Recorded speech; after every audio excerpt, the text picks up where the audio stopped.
بسم الله الرحمن الرحيم الحمد لله رب العالمين وصلى الله وسلم وبارك على نبينا الأمين محمد وعلى آله وصحبه والتابعين لهم بإحسان إلى يوم الدين أما بعد السلام عليكم ورحمة الله وبركاته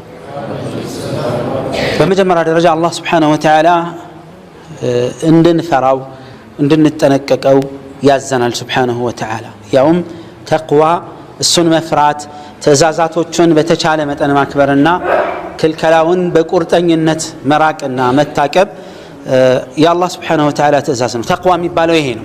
ተቅዋ የሚባለው አላህን Subhanahu Wa Ta'ala በተቻለ መጠን መገዛትና ትእዛዛቱን ማክበር ክልከላዎችን በቁርጠኝነትና በእርግጠኝነት መራቅና መሸሽ ነው። ክልከላ መተው ብቻ ስለሆነ አቅም አይጠይቅም። አንድ ነገር ተው ለማለት በቃ ከዛ ነገር መታቀብ ብቻ ስለሆነ አቅም አልተጠየቀም። አላህ Subhanahu Wa Ta'ala ፈተቁላህ ማስተጣዕቱም ሲል ያቅማችሁን ያህል ፍሩኝ ሲል አላህ Subhanahu Wa Ta'ala ነብዩ ሰለላሁ ዐለይሂ ወሰለም በሐዲሳቸው ላይ አብራርተዋል።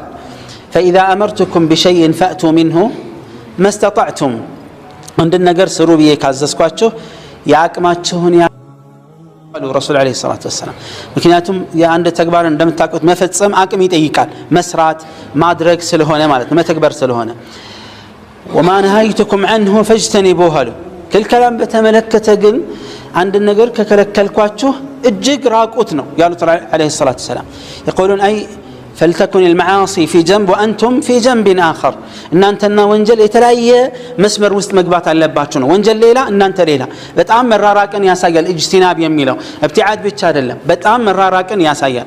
ለምንድነው? ክልከላዎች መተው ብቻ ስለሆነ ነው። የሆነ ነገር እርግፍ አድርጎ መተው ነው። ተግባር ግን መስራት መናገር የሰውነት አካልን ማንቀሳቀስ ትእዛዛትን መፈጸም አቅም ይጠይቃል።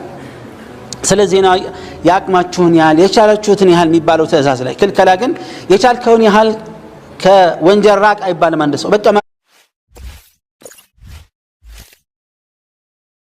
بسم الله الرحمن الرحيم الحمد لله رب العالمين وصلى الله وسلم وبارك على نبينا الأمين محمد وعلى آله وصحبه والتابعين لهم بإحسان إلى يوم الدين أما بعد السلام عليكم ورحمة الله وبركاته በመጀመሪያ ደረጃ አላህ Subhanahu Wa Ta'ala እንድንፈራው እንድንጠነቀቀው ያዘናል Subhanahu Wa Ta'ala ያውም ተቅዋ እሱን መፍራት ትእዛዛቶቹን በተቻለ መጠን ማክበርና ክልከላውን በቁርጠኝነት መራቅና መታቀብ የአላህ Subhanahu Wa Ta'ala ትእዛዝ ነው። ተቅዋ የሚባለው ይሄ ነው።